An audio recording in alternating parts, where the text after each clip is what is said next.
Ang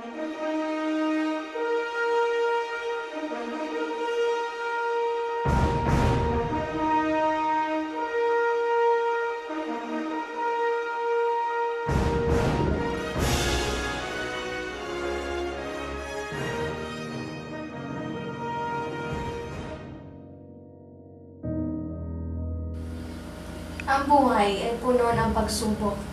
Kung minsan, naiisip na nating sumuko, pero may mga taong tutulong at aagapay para tayo makabangon. Walang mararating ang pagsubok. Bago natin makamit ang tagumpay, kailangan muna natin tumanas ng hirap at magsumikap.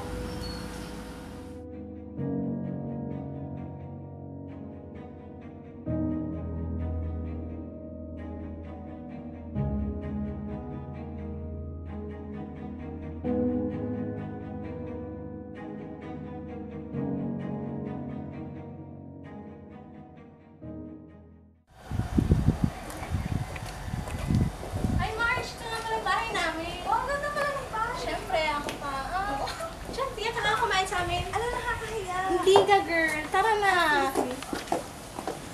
Marge, pasok ka muna dito sa bahay. Oras ka doon. Tara. Oh, Marge, buti na lang na dito ka. Tara, mapasok mo na lang din natin yung mga project natin. Sige, ako ka.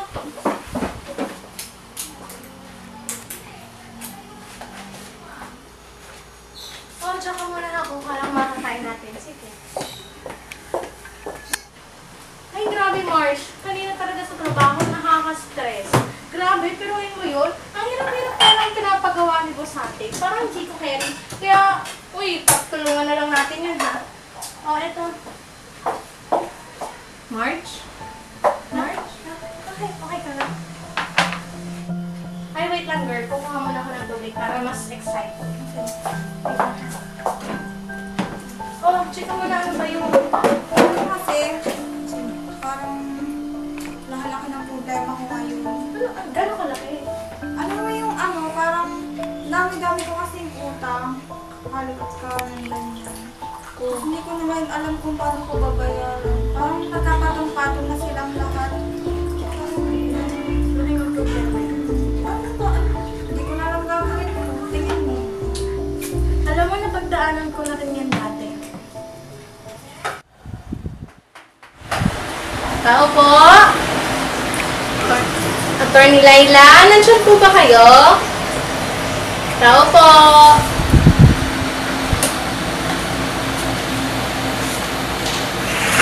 Sino po sila? Ano po kailangan nila? Attorney, pasensya na po, pero pwede po ba kayo may score po sa saglit? Sige, pasok muna tayo sa loob. Thank you po. Ano po ba may paglilingkod ko? Nais ko po sanang kumonsulta. Attorney, ganito po kasi yung nangyari.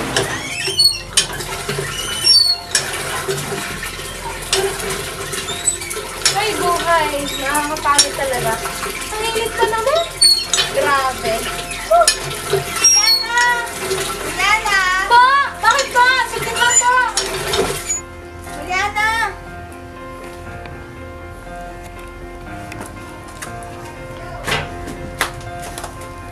Ito na mga labada mo sa amin. Sige po, Ma'am Claudia. Pasok ko na ako. Sige po.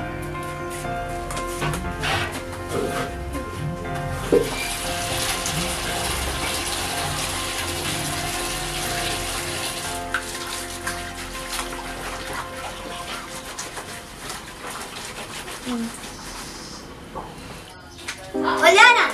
Hoy, Juliana! Ang utang mo, hindi mo pinabayaran. Alam mo ba ang tagal-tagal na nun, ha? Ang laki-laki na nga ng interest nun. Kailan mo ba balak bayaran yun, ha? Naku, Aling Taling, pasensya na po. Hindi pa po kasi dumadating ang aming asawa. Pasensya na po kung hindi ko pa kayo nababayaran. Hindi pa rin po kasi ako nakakatanggap ng bayad sa akin labada. Pasensya na po talaga, Aling Taling. Diyan ka magaling sa pangungutang. Hindi ka naman makabayad. Po, Aling Taling, huwag po kayo mag-alala. Pag dumating na po ang sweldo ng aking asawa, babayaran ko po kayo kaagad, Aling Taling. Patawad po, Aling Taling. Ay nako, yan din na sinabi mo sa akin ng isang araw, ah. Pero ano, hanggang ngayon hindi mo pa rin ako nababayaran. Ewan ko sa'yo, sinungaling, makaalis na.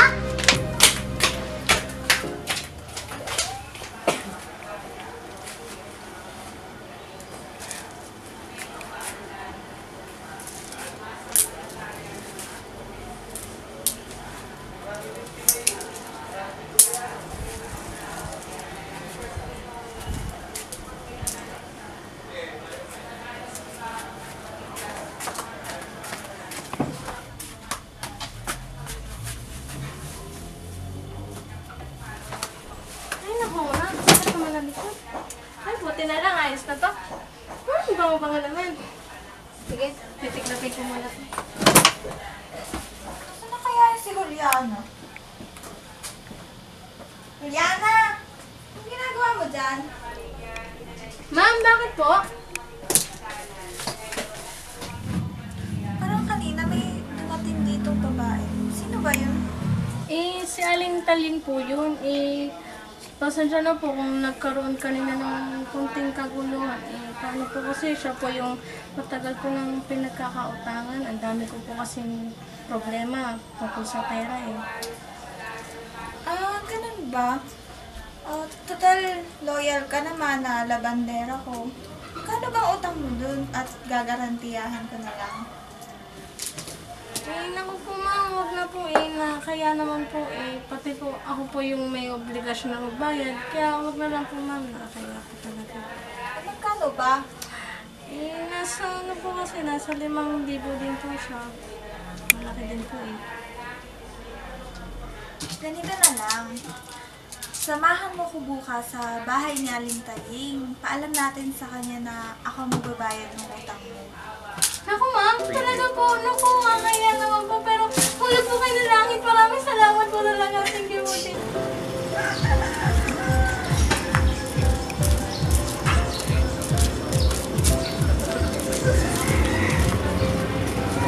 Ito na ba ang bahay ni Aling Taling? Opo ma'am, ito na nga po. Aling Taling! Tama po! Ay, ay.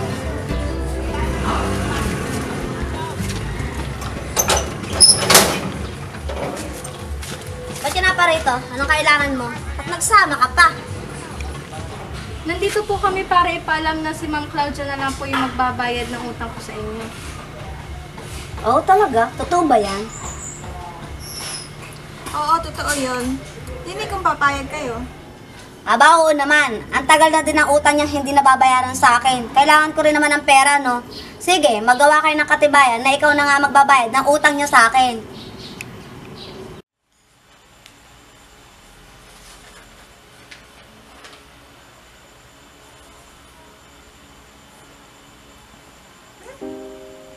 Ba't ganun? Bakit 20,000 ang babayaran ko?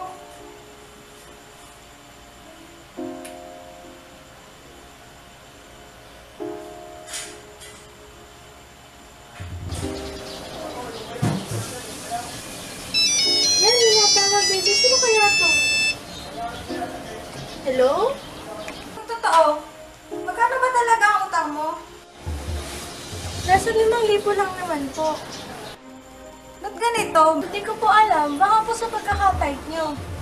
Kakagulin ako ni Aling Taling sa halagang 20,000 pesos. Boy, kapatid mo na kita ng damit. Pulis-pulisan ka na, oh. Hindi ka nga. Pero, bakit wala ang damit ng papa mo?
Gandang tanghali po.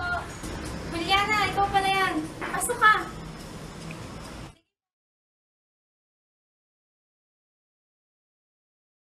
Kamusta? Ba't ka na pa rito?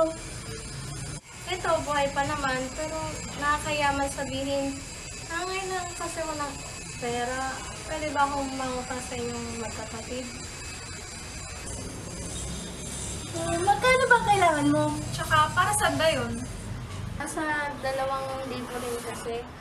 Eh, ako na lang kasi yung bumubuhay sa aking nag-iisang anak, kaya kailangan ko talaga ng ganong kalaking pera. Pwede niyo ba ako mapahiram? Ilan mo balak ibalik? Mga abutin din ng isang buwan bago mo maibalik. Sige, okay lang sa amin. Tama-tama, meron ako dito sa lubo. Ikaw ba, meron ka dyan? Oo, meron din ako.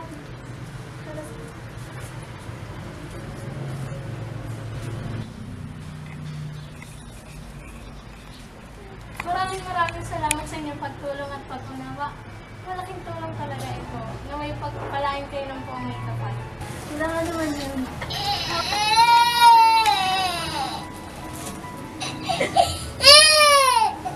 Lawrence! Lawrence! Lawrence! Bakit? Ang taas ata ng naglag mo! Lawrence! Lawrence ka lang! Lawrence! Lawrence! Ari pa ulit ako makahiram ng 1,000. Mataas kasi ang lagnat ng aking anak na si Lawrence. Eh, kailangan ko lang siyang dalhin sa ospital. Siya, ito ang 1,000. Naiintindihan ko ang kalagayan. Kahit hindi mo nabayaran yung 1,000 inutang mo ng isang araw, tulong ko na lang yan sa'yo. Ah, ganun ba? Maraming salamat sa inyong dalawa. Ulot kayo ng langit. Nababayaran ko talaga to. Salamat. Ito na nga pala yung 1,000 hinirap ko nung nagkasakit ang aking anak. Ngunit, bakit 1,000 lamang? Akala ko kasi sabi ni Margaret, huwag ko na daw bayaran yung una kong utang. Oo, pero yung 1,000 mula sa akin lamang ang hindi mo na kailangang bayaran. Ah, ganun po ba yun?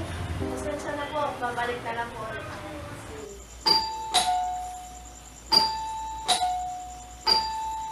Sino kaya yun? Ba't ka na pa rito? Pasok ka muna.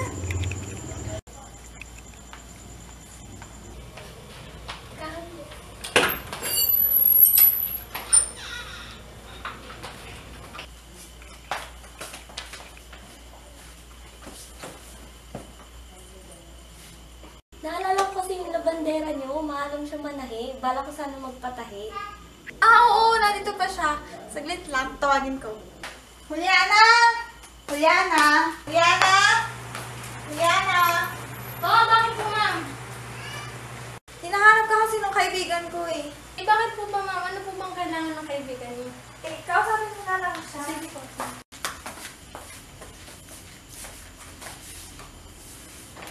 Ikaw nga si Juliana. Ikaw nga Opo, yung... opo, ano po bang kailangan niyo sa akin? Pupo na kayo. Oh, Juliana, ikaw na bahala Sige po. dyan ha. Opo. Sige, sige. Opo po tayo.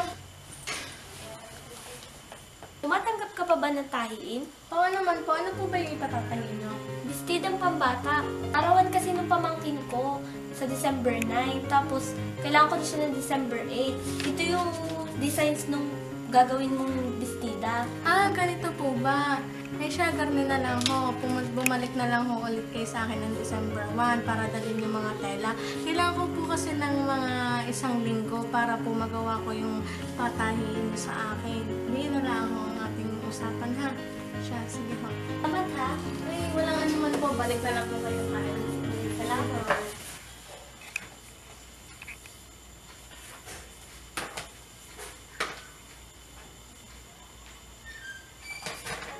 Hindi ba Webes na ngayon? December 4? Di ba December 8 na kailangan yun? Wala na akong oras para gawin pa yun. Paano na yun?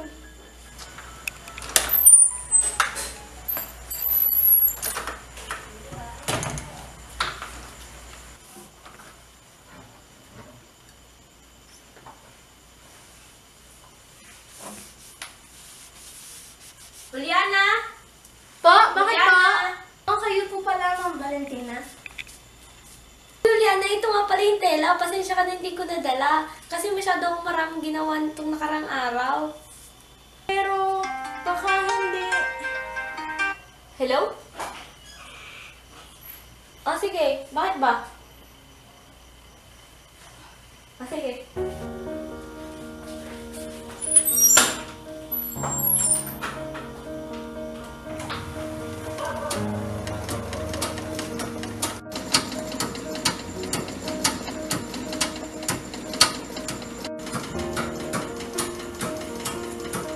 Oh, Juliana, hindi mo pa tapos yan?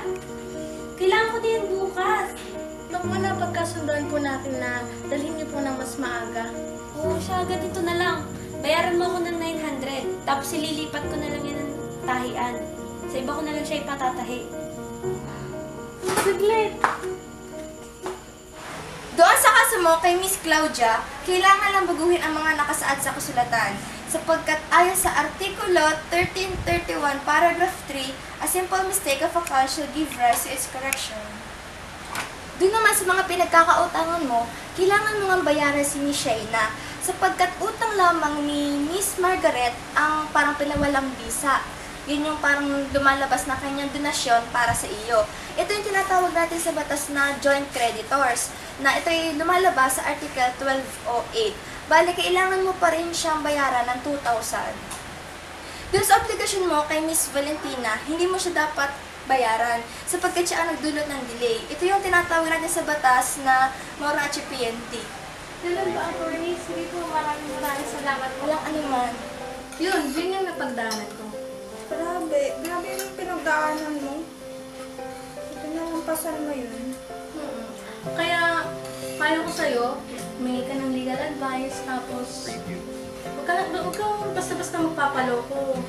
Tapos know your priorities, at saka trust ka lang kay Lord. Thank you sa advice ha. Buti na lang.